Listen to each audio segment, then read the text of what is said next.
안녕하세요. 반갑습니다.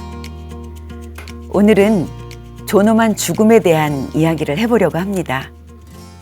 그래서 오늘 제목도 존엄한 죽음을 위한 삶은 결국은 존엄한 삶이 결정한다는 것이죠.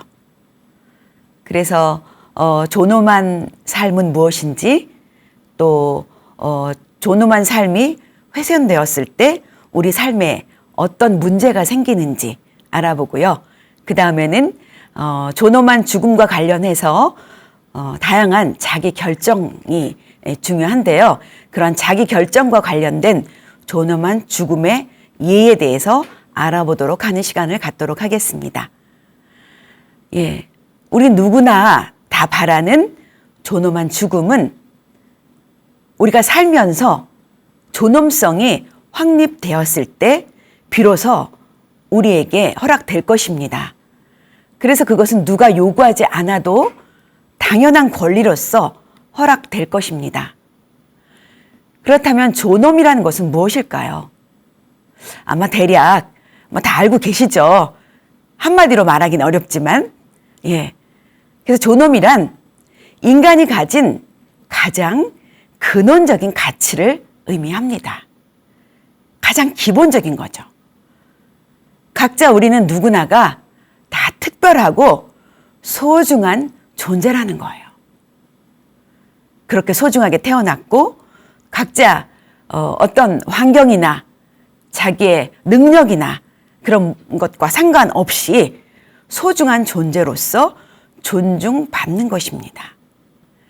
그리고 인간으로서 자유롭고 또 우리가 생존할 수 있는 것들을 존중받는 것입니다. 그러니까 쉽게 말하면 존엄이라는 것은 인간이라면 누구나가 가장 기본적으로 갖는 권리를 의미합니다. 이러한 인간의 존엄에 관해서 UN 인권선언 제1조에서도 명시해 둔 바가 있는데요.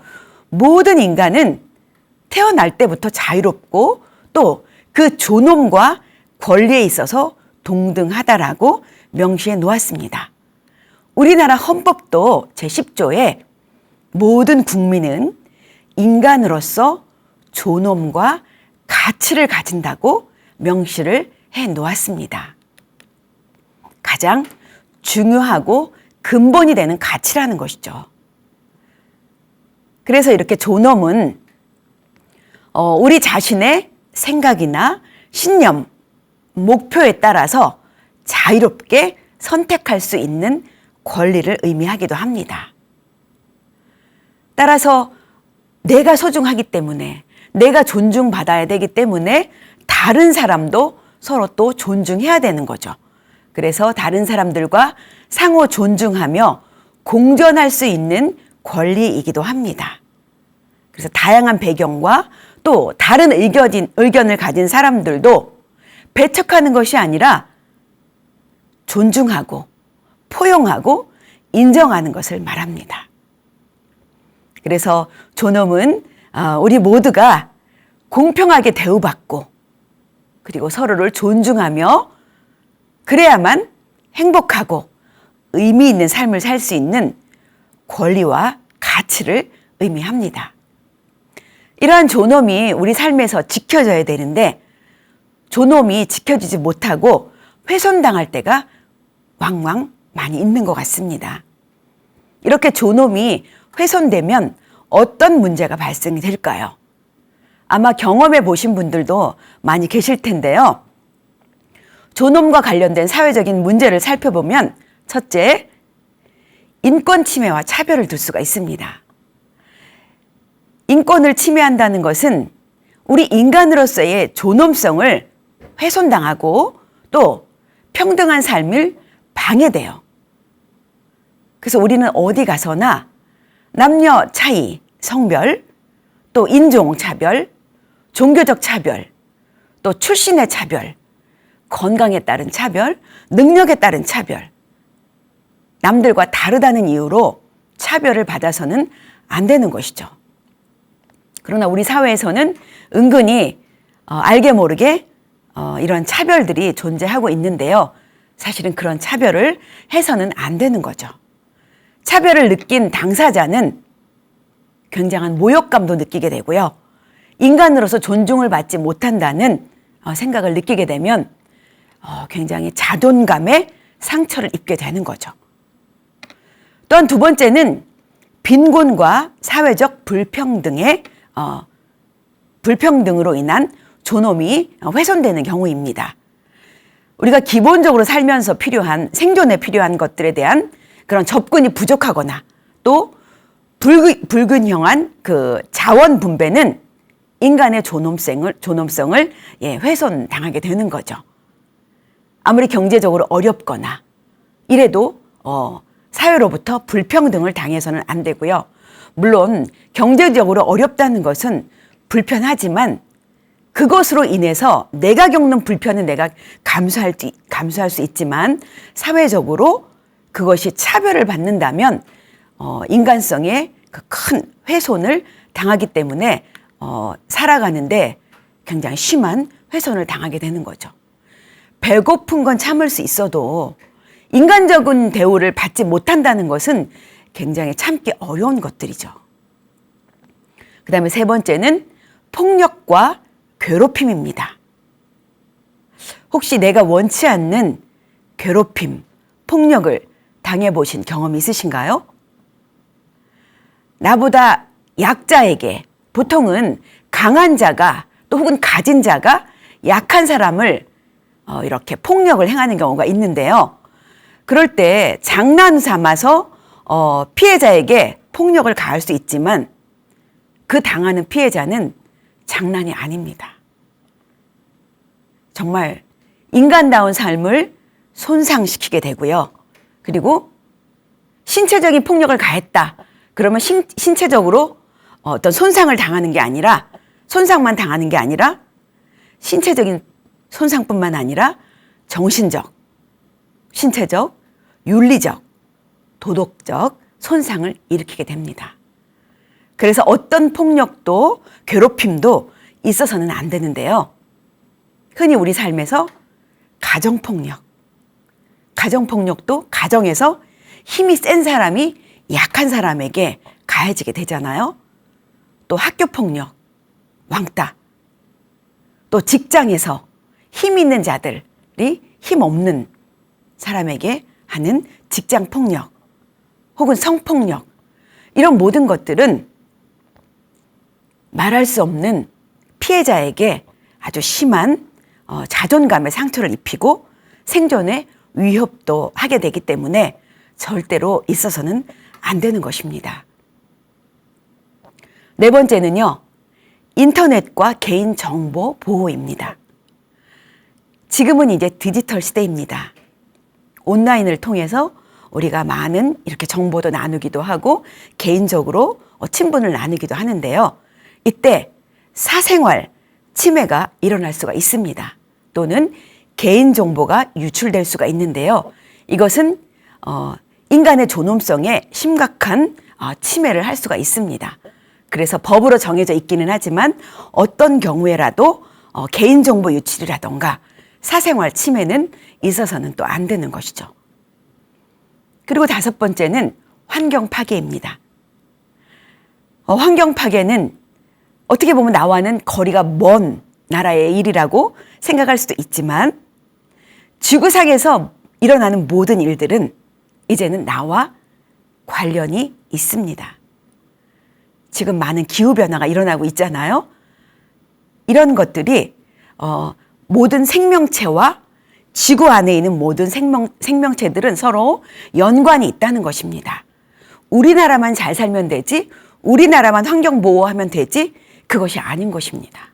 그래서 내가 살고 있는 집 안에서부터 물을 더 보호한다던가 또 자연을 보호한다던가 생명을 보호한다던가 이러한 의식들이 있어야만 온 지구가 세계인이 함께 잘 살 수 있는 나라가 되는 것입니다. 우리나라는 나라가 그렇게 낮은 저지대에 있지 않기 때문에 아무리 북극에서 남극에서 얼음이 얼어서 빙하가 얼어서 이렇게 수면이 차오른다고 하더라도 우리는 상관없어. 그렇지만 태평양에 있는 어느 섬나라는 점점 나라의 땅이 없어지고 있어요.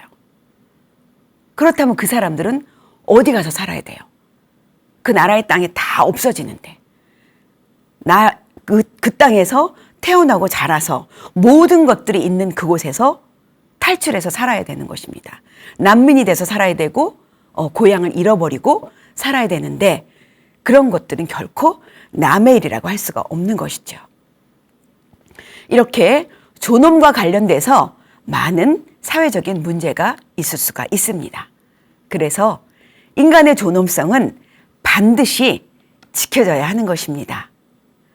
존엄성이 지켜지지 않을 때 피해자에게는 심각한 문제를 야기할 수 있는데 그것은 생명과도 깊은 관련이 있습니다. 사람은 어떨 때 죽고 싶어 하기도 해요. 어떨 때 죽고 싶어 하나요? 생존의 위협을 받을 때, 그리고 정말 이거는 삶보다는 죽는 것이 더 낫다라고 생각을 할 때는 심각한 자존감에 상처를 받거나 위협을 받을 때입니다. 그래서 장난으로라도 다른 사람을 짓밟는 어떤 말이라든가 행동을 해서는 안 되겠습니다. 또 사회적인 편견이나 차별은 줄이고, 지금 우리나라에도 많은 외국인들, 특히 우리나라보다 더 못 사는 나라에서 일하려고 돈 벌기 위해서 온 외국인들도 많이 있고요. 그리고 저 북한을 탈출해서 우리나라에 와서 살고 있는 탈북민들도 많이 있습니다. 그들은 고향을 등지고 새로운 땅, 더 나은 삶, 또 가치 있는 삶, 인간적인 삶을 찾아서 이 땅에 왔는데 피부색이 다르다는 이유로, 그리고 여러 가지로 우리와 언어라고 문화가 다르다는 이유로 그들을 차별해서는 안 되고요. 그들의 인권을 보장하면서 또 경제적으로 사회적으로 공정한 환경이 될 수 있도록 우리가 노력을 해야 되겠죠. 그리고 이 땅에 살고 있는 모든 개인의 존엄성을 존중해주고 보호받을 수 있는 개인의 노력, 또 사회적인 노력이 요구된다고 할 수 있겠습니다. 또한 이러한 존엄한 삶은 자기 스스로 결정하는 삶과 깊은 관련이 있습니다. 예. 내가 존엄하게 인간으로서 산다는 것은 내가 스스로 결정하고 그 결정한 바에 따라서 활동하고 생활할 수 있다는 것입니다. 존엄하지 못하다는 것은 외부의 압력이 있는 삶을 의미합니다. 누군가의 간섭, 함부로 나가지도 못하게 하고 함부로 행동하지도 못하게 하고 무엇을 먹는 것도 일일이 이렇게 허락을 받아야 되고, 혹은 협박을 한다거나 이런 압제를 하고 있다면 그것은 결코 존엄한 삶의 모습이 아니라고 할 것입니다. 그래서 내가 원하지 않는 것을 시키는 사람이 없어야 하고요. 또 외부로부터 어떤 폭력이나 위협도 없는 상태를 우리는 원합니다. 그래서 사회적인, 그렇다면 법이라든가 규범은 왜 필요하냐? 내가 원하는 대로, 내가 하고 싶은 대로 다 하는 것만은 그것이 존중은 아닙니다. 왜냐하면 우리는 사회적 동물이고 함께 사는 사회이기 때문에 나의 결정이 중요한 것처럼 다른 사람의 결정도 중요합니다. 그래서 사회적 규범이나 법은 당연히 필요하고요. 또 규범이 없다면, 법이 없다면 인간의 존엄성도 지켜줄 수 없고 행복도 지켜줄 수 없습니다. 그래서 우리 사회가 만든 법이나 규범도 당연히 잘 따르고 지켜야 하는 것이죠. 네. 그리고 내 삶을 내가 결정한다는 것은 먼저 내가 나 자신을 이해해야 합니다. 예. 내가 무엇을 원하는지, 내가 어떤 사람인지, 내가 어떤 가치를 추구하는지, 그런 것들을, 내 자신을 잘 알고 있어야 하는 것입니다. 그래서 자기결정은 가능성에 대한 인지력, 또 상상할 수 있는 능력을 필요로 합니다. 어린아이들은 아무리 자유가 있다고 해도 스스로 결정하기 힘들잖아요. 또 어떤 정신적으로 문제가 있거나 진단을 받은 사람들은 스스로 또 결정하기 어려운 경우가 많죠. 예. 그럴 때는 내 삶의 주체가 될 수 있을 때만이 자기 결정을 할 수 있다는 거죠. 그래서 자기 결정을 하고 존엄한 삶을 누리기 위해서는 먼저 선행되어야 할 것은 나 자신을 이해하는 것입니다. 그리고 내 삶의 주체가 되어야 합니다. 주체가 된다는 것은 능동적인 삶을 의미하고요. 무슨 일이든지 누가 시켜야만 하는 것이 아니라 내 스스로 생각하고 내 스스로 결정하고 선택해서 행동하고 그 책임을 또 지는 것을 의미하기도 합니다. 그래서 누구나 다 내 삶을 내가 스스로 결정해서 삶을 존엄을 누리며 살고 싶으실 거예요.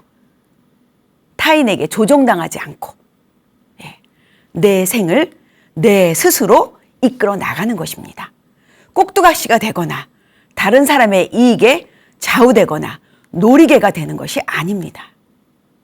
이렇게 존엄한 삶은 많은 사회적 문제와 또 자기 결정을 또 필요로 합니다. 이러한 존엄한 삶이 선행되었을 때 존엄한 죽음과 연결이 됩니다. 존엄한 삶이 우리 삶에서 습관화되고 그렇게 자기 결정하는 삶이 계속 이어져 왔을 때 우리가 죽음 앞에 이르러서도 자기 결정을 할 수가 있고 존엄한 죽음을 맞이할 수 있는 것입니다. 그래서 존엄한 삶이 존엄한 죽음을 이끕니다. 존엄한 삶은 자유롭게 자신의 삶과 또 결정을 선택하는 것을 의미하는데 자신의 가치와 목표를 중시하고 또 존중하는 것을 의미합니다. 죽음 앞에 이르렀을 때 우리의 인간도 자기 결정이 무엇보다도 중요한 시기인 것이죠. 곧 존엄한 죽음은 인간으로서 죽음의 과정과 또 마지막 그 순간에 인간다운 그 존엄성을 유지해야 한다는 것입니다. 죽음의 순간에, 우리의 마지막 순간에 더욱 인간의 존엄성이 지켜져야 합니다. 왜 그럴까요? 어찌 보면 인간의 가장 나약한 순간은 또 가장 힘든 순간은 그 마지막 순간일 수도 있습니다. 우리가 살면서 수많은 어려움을 만나기도 하지만 우리의 마지막 순간, 죽음의 순간 역시도 가장 처음 맞이하는 순간이고 또 마음적으로, 신체적으로, 정신적으로 또 영적으로 가장 약해지는 순간이 되기도 합니다. 그래서 그때 그 어느 때보다도 존엄이 필요한 순간입니다. 그래서 존엄한 죽음이란 자신의 죽음을 자연스럽게 받아들이고 그리고 나다움, 자기다움을 유지하면서 존중받고 편안한 환경에서 또 평화롭게 떠나가는 것을 의미합니다. 존엄한 삶과 죽음을 위한 자기 결정에는 여러 가지가 있는데요. 그 중에서 유언장 작성, 또 사전 치매 의향서, 사전 장례 의향서, 또 사전 의료 의향서, 또 시신 기증, 장기 기증, 안락사 같은 자기 결정과 관련된 것들이 있습니다. 먼저 존엄한 죽음을 위한 자기 결정에는 유언장 작성이 있습니다. 유언장 작성이 날로 필요해지는 상황인데요. 왜냐하면 상속재산을 둘러싼 가족 간의 법적 분쟁이 계속 증가하고 있기 때문입니다. 그래서 내가 살면서 쌓아놓은 재산이라던가 다른 정신적인 유산이라던가 이런 것들에 대해서 미리 유언장으로 작성해 놓지 않으면 유족들에게, 남겨질 자손들에게 어떤 싸움의 불씨를 남겨줄 수도 있습니다. 그래서 미리 자신의 결정을 유언장으로 작성해 두어야 합니다. 유언장 작성은 때가 반드시 뭐 어느 때라고 정해져 있는 것이 아니고요. 언제라도 작성해 두실 수가 있는데요. 지금이 가장 늦지 않습니다. 이미 내가 아파서 이미 임종 말기가 돼서 병원에 입원하게 되면요. 그때는 이미 늦습니다. 그래서 건강할 때, 아직 의식이 명료할 때, 아직 이성이 있을 때 생각을 천천히 하면서 유언장 작성해 두실 것을 또 이렇게 강추합니다. 그리고 두 번째는요. 사전 치매 요양 의향서입니다. 사전 치매 요양 의향서 처음 들어보시는 분들도 계실 텐데요. 이제는 고령 사회에서 80세 이상 되신 분들은 치매 발생률이 증가하고 있습니다. 우리가 신체적으로 건강해야 되지만 내 마음대로 안 되잖아요. 그 중에서도 가장 두려워하는 것이 치매라는 결과가 있는데요. 치매는 자신을 잃어버리는 병이잖아요. 인지에 문제가 생기는 병이기 때문에 어찌 보면 가장 불행한 질병이라고 볼 수도 있고요. 자신뿐만 아니라 가족과 주위 사람들에게도 치명적인 아픔과 고통을 남겨주게 되죠. 그래서 물론 치매에 걸리면 안 되지만 만약에 내가 치매에 걸린다면 그때는 이미 어떤 의사표시가 할 수 없어요. 내가 치매에 걸린다면 어떻게 의사표시는 할 수 없지만 미리 내가 건강할 때 그러한 의사표시를 해둘 수가 있습니다. 내가 만약에 치매에 걸린다면 또 가족과 요양기관에 이렇게 해주세요 라는 당부의 말을 남길 수가 있고요. 또 의료윤리 및 법 전문가들에게 나는 이렇게 해주세요 라고 이렇게 당부의 말을 남길 수가 있습니다. 사실 치매 진단을 받게 되면요. 초기에는 가족들이 어느 정도 돌볼 수가 있습니다. 그러나 초기 지나서 중기 지나고 소대변을 이제 스스로 해결할 수 없고 또 계속 집에 있지 않고 밖으로 나가게 되면 또 집을 잃어버릴 염려도 많고 사고의 위험도 있고 또 가족들이 다 직장에 다니고 이래서 돌봐줄 수 없고 이러면 요양원에 모실 수밖에 없는 상황이 되기도 하는데 또 요양원에 가서도 나를 언제까지 돌봐주길 바라는가.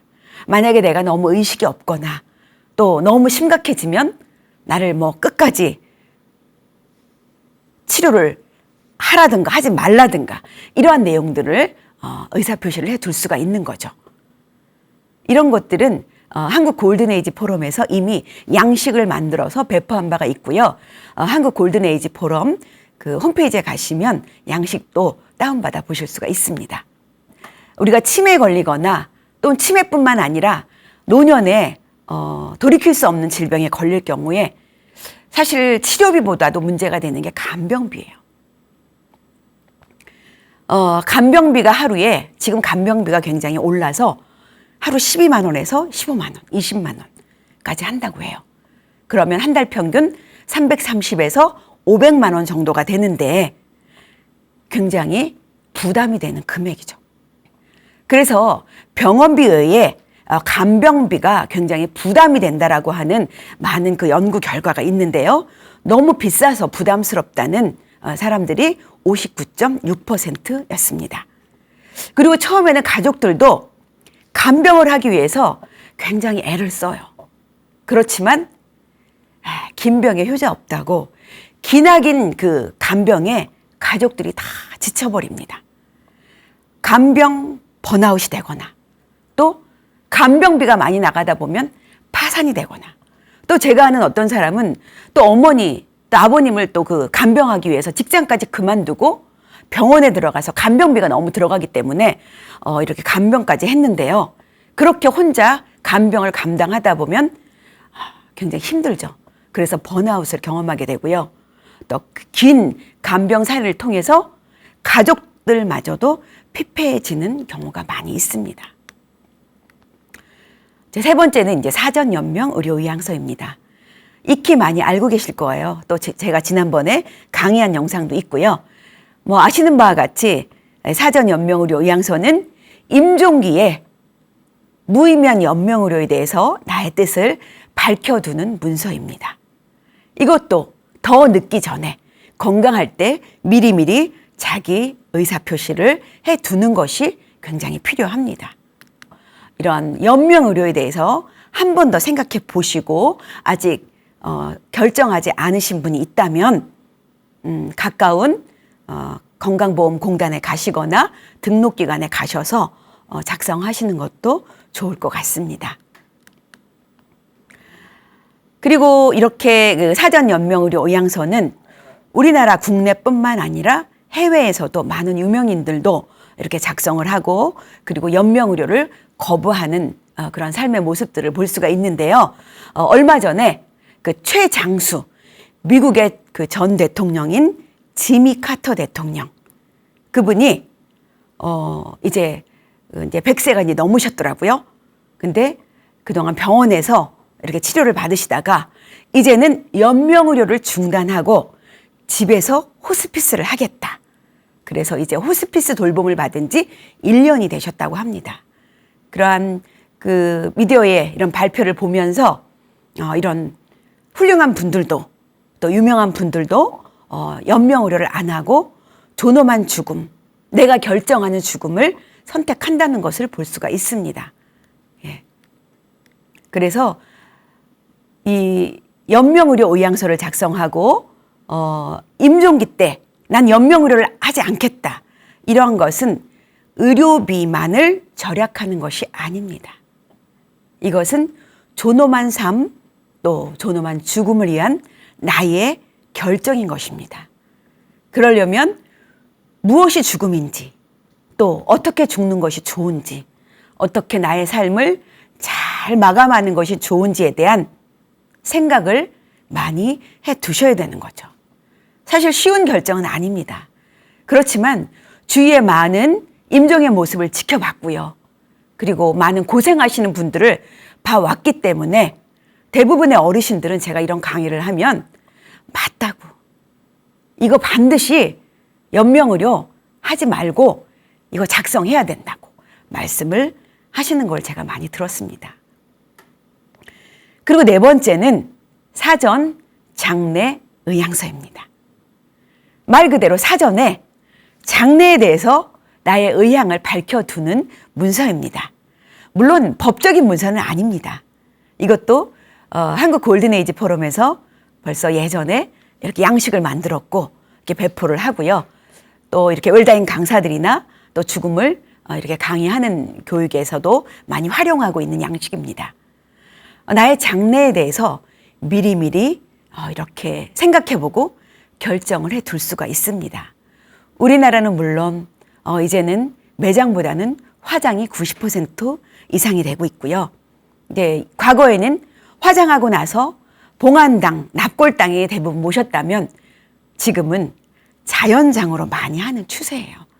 자연장이라고 한다면 수목장, 잔디장, 화초장 혹은 산골, 해양장 여러 그런 자연장을 볼 수 있는데요. 이런 것들도 미리미리 좀 둘러보시고 이렇게 결정을 해 두시면 좋죠.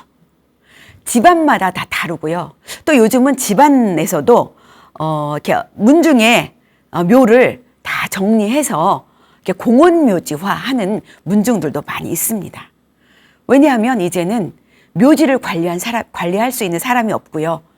이제는 우리 다음 세대들이 묘지의 중요성을 인식하지도 못하고 워낙 바쁘게 살고 있기 때문에 누가 관리하는 생각을 할 수가 없습니다. 그리고 성묘를 한다거나 이렇게 찾아오는 사람도 그렇게 많지 않고요.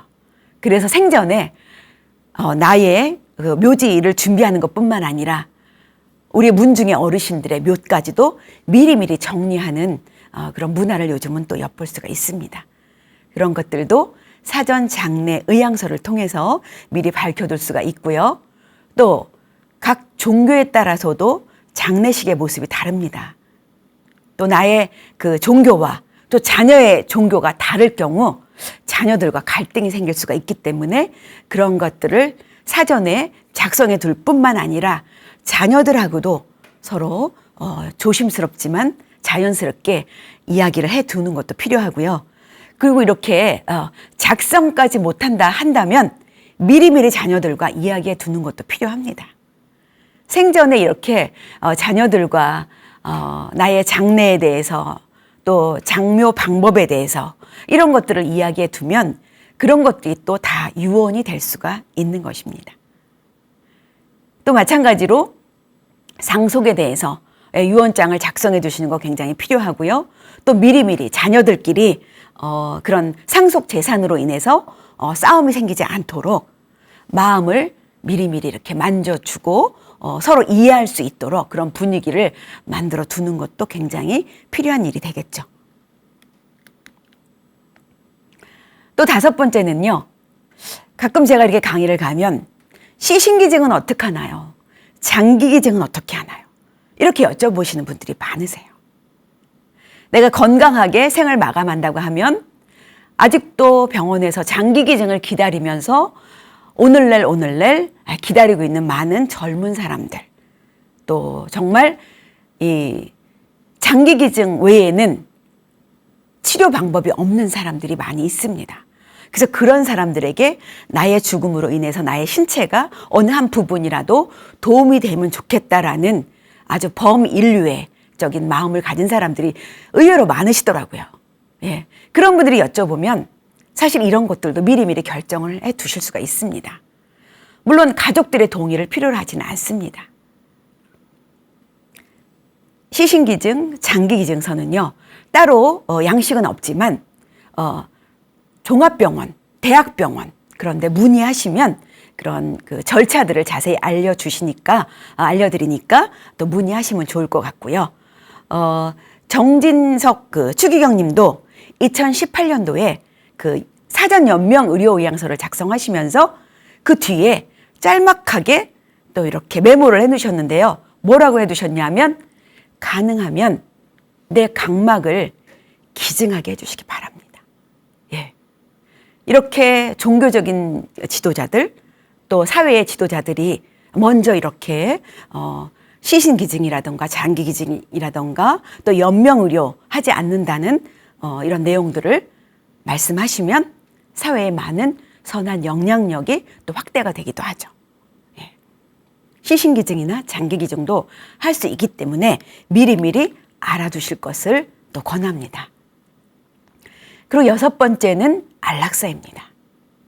이 안락사는 존엄사라고도 하는데요. 이 안락사는 우리나라에서 아직까지 법으로 허용하고 있지 않습니다. 그런데 최근 모 방송을 통해서 인간다운 죽음을 찾아서 스위스로 떠난 아버지라는 제목의 영상이 소개된 것을 본 적이 있는데요. 17시간을 비행기 타고 날아가서 스위스에 가서 자신이 원하는 죽음을 맞이했다라는 그런 사람들의 그 사연이었습니다. 곧 더 이상 이제 치료가 되지 않고 그런데 굉장히 신체적으로 통증이 심하고 고통스러운 나날을 보내고 있는 사람들이 계세요. 그런 사람들은 정말 사는 것보다는 지금 차라리 가고 싶다는 그런 소망을 품게 되죠. 그런데 그건 진짜 말이 아니라 정말 원하는 거예요. 삶이 너무 고통스러운 거죠. 살아날 소망도 없을 뿐만 아니라. 근데 그럴 때 할 수 있는 게 조력사 혹은 안락사라고 하는데 우리나라에서는 허용되지 않지만 스위스 또 네덜란드 또 미국의 일부 주 이런 나라에서는 이렇게 허용되는 나라가 있어요. 그러다 보니 허용되는 나라에 가서 죽음을 맞이하는 사람이 늘고 있죠. 이 영상에도 한 2,600개 정도 댓글이 달렸더라고요. 그래서 도대체 이 영상을 보고 사람들이 어떻게 생각을 하나 저는 또 이제 궁금해서 들어가서 봤더니요. 대부분의 사람들이 다 그 안락사에 대해서 이렇게 찬성하는 의견들이 많이 달렸더라고요. 어머니가 안말기 판정을 받고 고통 속에서 몇 개월 항암 치료 받고 결국 돌아가셨어요. 그런데 그걸 지켜보면서 우리나라에도 안락사가 도입되면 좋겠다는 생각을 했어요. 나 또한 불치병에 걸렸을 때 더 이상 고통 속에서 이렇게 있다가 죽기는 싫다. 뭐 이런 내용이 있었고요. 또 어머니가 암으로 돌아가셨는데요.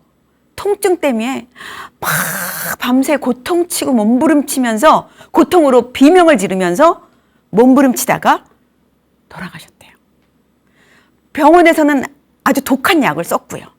그런데도 오히려 그 약 때문에 점점 막 그 이상한 사람이 돼가더래요. 이제 왜냐하면 그런 약을 많이 쓰면 이제 선망 증세가 왔고, 그래서 어머니의 평소에 그 인자하던 모습, 아름다운 모습, 인내하던 모습은 다 어디 가고 완전히 다른 사람이 되었다는 거예요. 그러면서 그 어머니의 막 몸부림치고 비명 지르는 모습, 그런 거를 생각하면 지금도 막 트라우마가 돼가지고 너무 힘들다는 거예요. 그리고 말기암으로 하반신에 마비가 되고, 또 마지막 그 6개월 전까지는 제발 하나님 날 좀 데려가 달라고 막 고통으로 벽을 치면서 막 울부짖었던 그 아버지가 생각이 난대요. 그러면서 나중에 그 고통을 막 견디다가 혼수 상태로 죽음을 맞이하셨는데 10년이 지난 지금도 떠오르고, 그 장면이 떠오르고 너무 고통스럽다는 가족들의 사연도 올라와 있었어요. 네. 참 조심스러운 주제이긴 합니다. 안락사에 대한 주제가. 과거 우리나라에서는 안락사에 대한 얘기하는 것이 굉장히 어려웠죠. 잭 캐버키언이라는 의사는요, 그 안락사를 돕는 환자로 유명합니다. 이분은 왜 안락사를 도왔을까요? 이분은요, 환자를 돕는 나의 목표는 죽음을 초래하는 것이 아니었대요.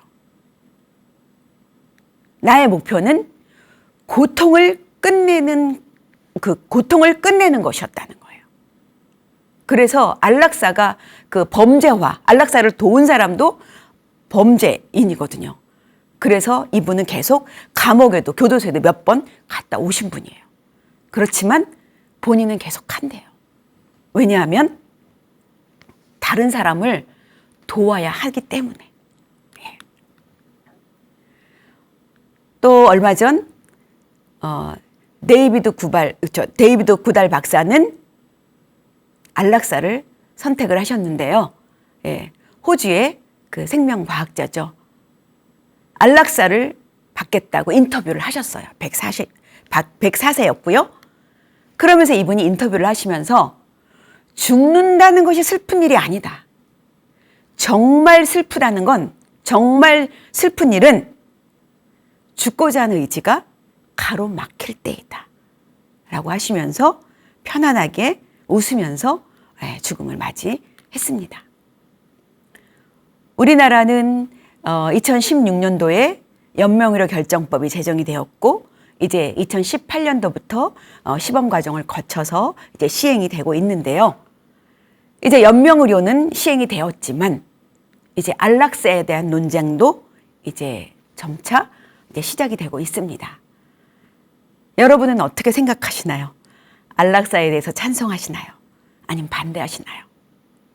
한 그 연구 결과에 따르면 국민의 76%가 안락사, 또 의사조력사, 그런 입법화에 찬성한다라는 의견이 있습니다. 2008년도, 2016년도에 조사했던 연구 결과보다 그 찬성률이 1.5배나 높아졌습니다. 점차 그 안락사에 대해서 관심도 높아지고 있고요. 그리고 제가 현장에서 강의할 때도 어르신들을 만났을 때 어르신들이 안락사도 있어야 된다라는 의견을 많이 좀 내시는 것을 볼 수 있어서 저는 요즘 안락사에 대해서도 많은 국민들이 관심이 있구나, 이런 것도 좀 볼 수 있었습니다. 그래서 아마 점차 우리나라도 안락사에 대한 그 논의도 있을 것으로 알고 있고요. 안락사라는 것은 어떻게 생각하면 뭐 생명을 걷어가는 것은 신이지, 어떻게 우리가 이 생명을 마음대로 할 수 있어? 라고 생각할 수도 있습니다. 물론 무엇이 옳고 무엇이 그르다 할 수 없을 것입니다. 그런데요, 일본의 또 그 평온사를 주장하는 그 책에 의하면, 그 저자에 의하면 임종 말기가 됐을 때는요, 먹지 않아서 죽는 게 아니라 인간은 생명력이 다해서 먹지 않는 거라는 거예요. 그래서 임종이 가까워지면 곡기를 끊게 되잖아요. 그것이 자연스러운 현상이라는 거예요. 그래서 곡기를 끊어서 먹지 않아서 죽는 것이 아니라 몸이 이미 스스로 먹지 않게 되는 거고요. 또 그 죽음에 이른다는 것이죠. 그래서 우리는 많은 것을 결정할 수가 있습니다. 제가 이렇게 존엄한 삶, 또 존엄한 죽음에 대해서 이야기했는데요. 존엄한 삶이란 자기 스스로 결정하는 삶입니다. 그리고 존엄한 죽음이란 어떻게 잘 편안하게 나답게 존중받으며 마지막을 맞이할 것인가에 대한 나의 결정이기도 합니다.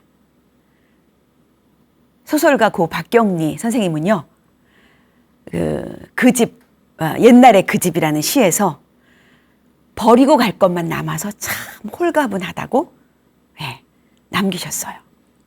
모진 세월 가고 편안하다.